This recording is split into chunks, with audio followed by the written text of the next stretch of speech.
Good evening. সকালবেলার একটা blog শেষ হয়ে গেছে, সন্ধ্যেবেলা বেরোচ্ছি, ভাবলাম বেরোবো কেন, একটা ব্লগই করে ফেলি। তা চলো, বাবুকে রেখে দিয়েছি, বাবু আর বললো বেরোবে না, তা একটুখানি হাজব্যান্ড ওয়াইফ একটু বেরালাম, বুঝেছো। অনেকদিন একসাথে দুজনের কোথাও বেরোনো হয় না। এখন রনি না একদম নিয়ে বেরোতে চায় না, জানো তো। মানে এইটা কিন্তু শুধু আমার কথাতেই হচ্ছে, কিন্তু রনির কথাই নয়।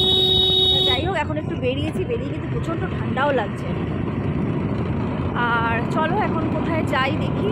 বেরিয়ে তো পড়লাম, দেখা যাক। এই গাড়ি চালাতে চালাতেই ও ঠিক করবে কোথায় যাবো। একটুখানি ঘুরে আসি 1-1.5 ঘন্টা, তারপরে বাড়ি এসে যা কাজ করার।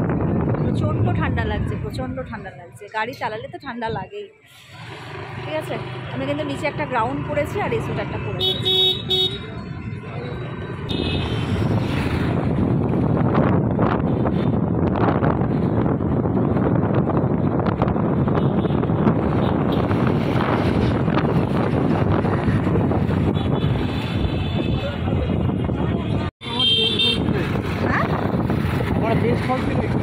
হ্যাঁ, চলো আমরা এসেছি লেক টাউনে।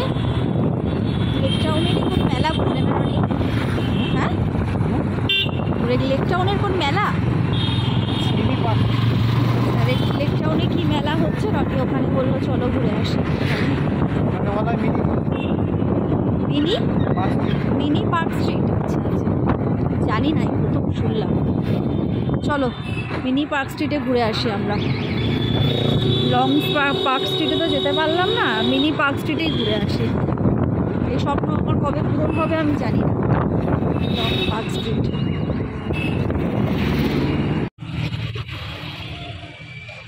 এখানটা দাঁড়ালাম কারণ রনি গাড়ি রাখছে, রাস্তা সব ঘুরিয়ে দিচ্ছে, গাড়ি ওপাশ থেকে যেতে দিচ্ছে না।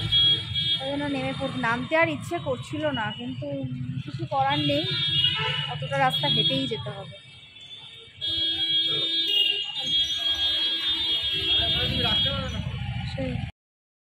আর দেখো আমরা চলে এসেছি লেক টাউনের। ওটা হচ্ছে ওয়াচ টাওয়ার, আর এইটা হচ্ছে সেই নতুন করেছে সিমলা বিরিয়ানি।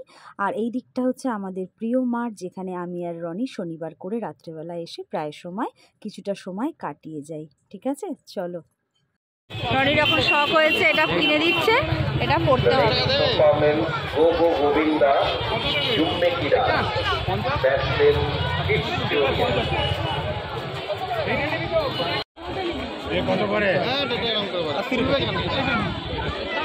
না মাথায় তো ঢুকছে না, না সেট করতে হবে।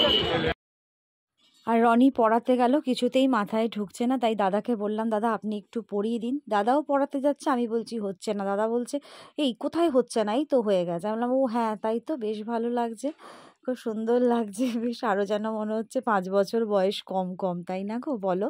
দারুণ লাগছে। আর এত সুন্দর গান বাজছে না গো, মানে কি বলবো।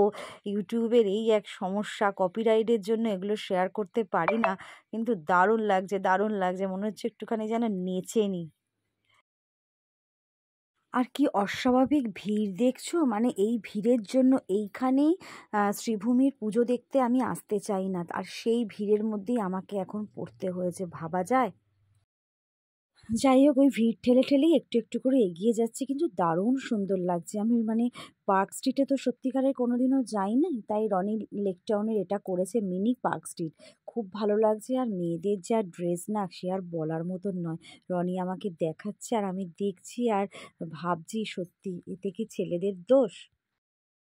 আর চলে এসেছি একদম মেন পয়েন্টে, যেখানে হচ্ছে নাচানাচি, বিশাল বড় প্রোগ্রাম হচ্ছে। আর এখানে সবাই এসছে না, তো একটা ডান্স গ্রুপ এসছে, মানে হেভি হেভি নাচ নাচছে। প্রত্যেকটাই মেয়ে আছে, না না মেয়ে ছেলে বোধহয় মেশানো আছে, অতটা খেয়াল করতে পারছি না, বেশিরভাগ চোখে মেয়েই লাগলো।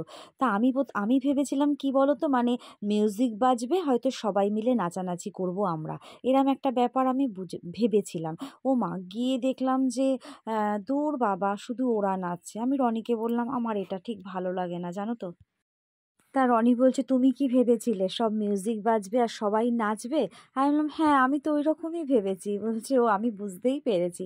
তা ওখানে আর বেশিক্ষণ দাঁড়ালাম না, রনিকে বললাম না আমার ভালো লাগছে না, চলো বেরিয়ে যাই এখান থেকে। এই বলে দুজনে বেরিয়ে পড়লাম।